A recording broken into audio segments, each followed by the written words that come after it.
তো শুভ সকাল বন্ধুরা, তোমরা সবাই কেমন আছো? আশা করি সবাই খুব ভালো আছো। আমিও খুব ভালো আছি। আমার আরও একটি নতুন ভিডিওতে তোমাদেরকে অনেক অনেক স্বাগত। এখন বাজে সকাল 9টা। আমার সকালের কাজকর্ম এখনও কিচ্ছু হয়নি। কি বলো তো, এমন এমন দিন আছে না যে তাড়াতাড়ি সব কাজকর্ম হয়ে যায়, আবার এমন এমন দিন আছে যে কাজকর্ম করতে ইচ্ছা হয় না। তো তেমনই একটা দিন হয়তো আমার আজকে। সকালে রান্না নেই, তোমাদের দাদাভাই সকাল 6টার সময় কাজে গেছে, দুপুরবেলা বাড়ি আসবে, দুপুরে রান্না করতে হবে। কিন্তু এখন ভাবছি যে রান্না করব না, ওই বাড়িতে যাব, মা রান্না করবে, তো ওটাই ভাত তরকারি নিয়ে আসবো। কাছে বাবার বাড়ি থাকলে এটাই সুবিধা। কিন্তু ঘরের কাজকর্ম কিছুই হয়নি এখনও। বিছানা গুছানো বাকি আছে, কালকে রাতের থালা বাসন ধোয়া হয়নি, তারপর হচ্ছে জামা কাপড় কিছু গোছানো হয়নি। শুধু ব্রাশ করেছি, উঠে ঘরটা ঝাড় দিয়েছি, উঠোনটা ঝাড় দিয়েছি, আর তোমার দাদাভাইকে চা করে দিয়েছিলাম, তাই একটু চা খেয়েছি, নাহলে সেটাও খাওয়া হতো না হয়তো। তো সকাল থেকে কি করছি নিজেও জানি না। তো আমার চ্যানেলে 2টো ভিডিও আপলোড করেছিলাম, তারপর একটা ভিডিও আপলোড করতে গিয়ে আপলোড হয়েছিল, হওয়ার পর হচ্ছে জানি না কপিরাইটও দেয়নি, কিসের জন্য ভিডিওটা দেখা যাচ্ছিল না। তো ওটা ডিলিট করে আবার কালকে আর আপলোড করিনি, আজকে ভিডিও আপলোড করতে গেছিলাম, গিয়ে দেখি ভিডিও আপলোডই হচ্ছে না। ওই ভিডিওটা আর কি হচ্ছে না। তারপর অন্য একটা শর্টস ভিডিও আপলোড করলাম, ওই রাজের জন্মদিনের একটা নাচের ভিডিও, সেটা আপলোড করলাম, দেখি শর্টস, তো সেটা আপলোড হয়েছে। তো বুঝতে পারছি না যে কেন হচ্ছে এরকম। হয়তো কোনো কারণে ভিডিওটা কপিরাইট চলে এসেছিলো, কিন্তু কপিরাইট দেখাচ্ছিল না। তো ওটার জন্য আজকে সকাল থেকে কাজকর্ম কিছু হয়নি। তো মনটাও ভালো লাগছে না যে দুটো ভিডিওতে তো ভালোই ভিউজ এসছে, 30-35টা করে। আমি তো ভেবেছিলাম সেটাও আসবে না। তারপরেও এরকম ভিডিও আপলোড দিতে পারছি না। এইভাবে না ভিডিও করার এনার্জিটাও চলে যাচ্ছে। দুদিন ভালোই কাজকর্ম শেয়ার করছিলাম, ভিডিও করছিলাম, কিন্তু এই যে ভিডিও আপলোড করতে পারছি না, ওর জন্য এনার্জিটা চলে যাচ্ছে। যে ভিডিও আপলোডই করতে পারছি না যখন, তাহলে আর ভিডিও করে কী হবে। তো যাই হোক, আর কি করা যাবে। শনি রবিবারের ভিডিওটা তোমাদের দিতে পারিনি, আজকে সোমবার, আজকে ভিডিও শ্যুট নিচ্ছি, দেখা যাক কি হয় এটা কালকে আপলোড করতে গিয়ে। আর হচ্ছে এবার থেকে ভাবছি কি সকাল 9টার সময় ভিডিও আপলোড করতাম, কিন্তু সকালে না একটু চাপ হয়ে যায়। তোমাদের দাদাভাই কাজে যায়, সকালে রান্না বান্না থাকে, কাজকর্ম থাকে, ভিডিও আপলোড করতে গেলে আমার নেটে তো আপলোড করতে গেলে আমার সব নেট শেষ হয়ে যাবে। রাজতে বাড়িতেও ওয়াইফাইতে আপলোড করি, তো ওই সকালে অনেক টাইম চলে যায়। ওর জন্য ভাবছি যে এবার থেকে দুপুরবেলা ভিডিও আপলোড করবো, ওই 1টা-1:30টার দিকে, ওই টাইমটা ফ্রি থাকি, সকালে কাজকর্ম করে ওই টাইমেই ভিডিও আপলোড করব। তাহলে সকালের আমার সব কাজকর্মও হয়ে যাবে, তারপর দুপুরবেলা ঘুমোয় ওই টাইমটা ভিডিও এডিটিং করে আপলোড করব। তো তোমরা আজকের ভিডিওটা স্কিপ না করে দেখতে থাকো, আশা করি ভালো লাগবে। আর দেখো, আজকে পুরো পাগলি পাগলি সেজে আছি। আর এই দেখো, হাতের নখটা ভেঙে গেছে কালকে। এই যে সব আঙুলের নখ বড়, এটা আর মাঝখান থেকে এই আঙুলের নখটা হচ্ছে ভেঙে গেছে। তো যাদের বড় নখ, যাদের শখের নখ, তারাই বুঝবে এই দুঃখটা। সামনে অষ্টম প্রহর, আর দেখো একটা নখ ভেঙে গেল। এই একটা নখ না থাকলে আর সব নখই কেটে ফেলবো, ভালো লাগবে না না হলে। তো সামনে তো অষ্টম প্রহর, মেয়েদের তো কিছু কেনাকাটা থাকে। এই টিপের পাতাটা নিয়ে আসলাম, আর হচ্ছে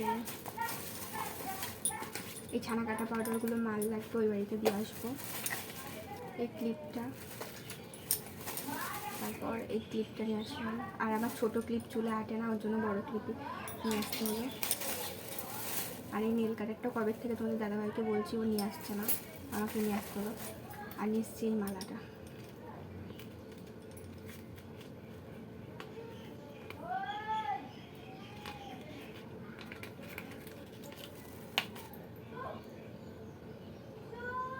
কুইন লেখা আছে, এই দেখো কুইন লেখা।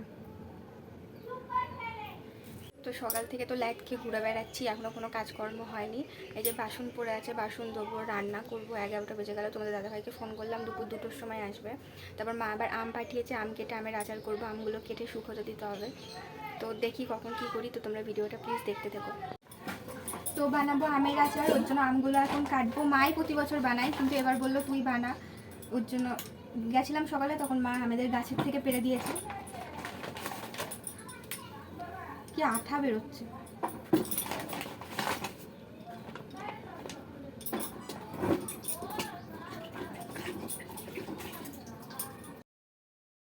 সকালে ভেবেছিলাম ওই বাড়ির থেকে রান্না করে নিয়ে আসবো, তোমাদেরকে বললাম, কিন্তু তারপর ভাবলাম যদি ওই বাড়ির থেকে রান্না করে নিয়ে আসি তো আমার দুপুরের খাওয়াটাই হবে, আর ভাত নিয়ে আসলেও রাতে খেতে পারবো না, নষ্ট হয়ে যাবে, যা গরম পড়ছে। তো একবারে দুপুরেই বাড়িতে রান্না করব, তাহলে রাতেও হয়ে যাবে, রাতে আর আমার কোনো ঝামেলা থাকবে না। তো করেছিলাম ইঁচড় চিংড়ি আর তোমার কচু পাতা বাটা, ওটা আমি কোনোদিন করিনি, আজকেই ফার্স্ট টাইম করেছি। বড়মা মাঠের থেকে কচুর শাক এনেছিল, এনে বড়মা খালি কচুর ডাঁটিগুলো রান্না করেছে, আর পাতাগুলো আমাকে বললো নিবি, আমি বললাম আমি তো কোনোদিন রান্না করিনি। তো বড়মা বললো কেটে হচ্ছে মিক্সারে করলেও মানে বাটা করলেও হয়, আবার ওরকম ভাজলেও হয়। তো আমি নিয়ে এসে রসুন দিয়ে ভাজা করেছিলাম বেটে, তো খারাপ লাগছিল না মোটামুটি, আমার যে খুব ভালো লাগছিলো সেটাও না। আর আমগুলো না কাটা যাচ্ছে না, আমগুলোর মধ্যে আটি হয়ে গেছে শক্ত, কিন্তু এবার সাইড দিয়ে কাটলেও পুরো একদম গলে যাবে। কি গরম দেখো, আম কাটতে কাটতে ঘেমে গেছি পুরো, এতটা গরম। আমাদের এই ঘরের থেকে মানে রান্নাঘরটা ঠান্ডা, তাও এরকম ঘেমে গেছি, প্রচণ্ড গরম পড়ছে। আমাদের এখানে প্রতিবার অষ্টম পরের সময় মানে এত গরম পড়ে, ধারণার বাইরে। তো এদিকে দেখো আমগুলোকে কেটে আমি রোদে দিতে এসেছি। তো এতটা রোদ, মনে হয় মানুষকে কেটে রোদে শুকোতে দিলেও মনে হয় শুকিয়ে যাবে, এত রোদ। আর আমগুলোকে যদি আমি একটা একটা করে সাজিয়ে না দিই তো ভালো করে রোদ পড়বে না, তখন হচ্ছে শুকোবে না ভালো মতো। আজকে রোদে দেবো, আবার কালকে রোদে দেবো, দুদিন রোদে দেওয়ার পর কালকে সন্ধ্যাবেলা আচার বানাবো। তো বড় আমাদের উনুনেই বানাবো, আমাদের গ্যাসে বানানো যাবে না। আর আমার ছোটো কড়াই তো হবেও না, আর অনেকটা আম, আর গ্যাসে তোমার হচ্ছে অনেকটা টাইম লাগে, তাই ভাবলাম এবার বড় মাদের উনুনেই বানাবো। আর আমি না এখানে বসে থাকতে পারছি না, যে এত পরিমাণের রোদ। মধ্যে আম রোদে দিতে গেছি, এখন আর মানে এসে ঘরে আর তাকাতে পারছি না। তো এখন দেখলাম একটা আইসক্রিমওয়ালা এসছে, একটা আইসক্রিম কিনবো। ওই পাড়ায় গেছে, মানে আমাদের ওই বাড়ির দিকে গেছে, রাস্তায় গিয়ে দাঁড়াতে হবে, নাহলে কখন চলে যাবে ঠিকই পাওয়া যাবে না। দেখি কি আইসক্রিম নিয়ে এসছে।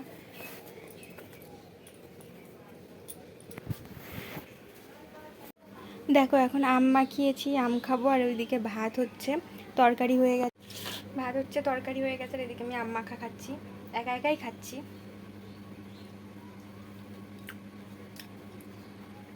মিষ্টি হয়ে গেছে, আমের মানে পাকার টাইম চলে এসছে, ওর জন্য আমগুলো মিষ্টি মিষ্টি হয়ে গেছে, এখন আর অতটা টক নেই। তো রান্না, খাওয়া দাওয়া, স্নান, কাজকর্ম সবই হয়ে গেছে, তোমাদের সাথে আর বেশি কিছু শেয়ার করতে পারিনি। যা গরম, গরমের জন্য মনে হচ্ছিল কতক্ষণে কাজকর্মগুলো সেরে একটু মানে বসতে পারবো, কোথায় আর বসবো, ঘরের মধ্যেও যা গরম। তারপর বিকেলবেলা দেখো আমগুলো তুলতে এসেছি, আমগুলো মোটামুটি প্রায় অনেকটাই শুকিয়ে গেছে, আর কালকে রোদে দিলেই হয়ে মানে একদম পুরো শুকিয়ে যাবে, আর কোনো মানে একটু নরম থাকবে না, অনেকটা ভালো মতোই শুকিয়ে গেছে দেখো। আর এইদিকে দেখো দুজন জানলা দিয়ে কি সুন্দর গল্প করছে, একজন ঘরের মধ্যে একজন বাইরে, গরমের জন্য কেউ আর জামা কাপড় পরতে পারছে না। তো ভিডিওটা আর বেশি বড় করছি না, এই পর্যন্তই। তোমাদের যদি ভিডিওটা ভালো লেগে থাকে চ্যানেলটাকে লাইক, কমেন্ট, শেয়ার করে আমার পাশে থেকো। আবার দেখা হবে নতুন একটি ভিডিওর সাথে। সবাই ভালো থেকো, সুস্থ থেকো।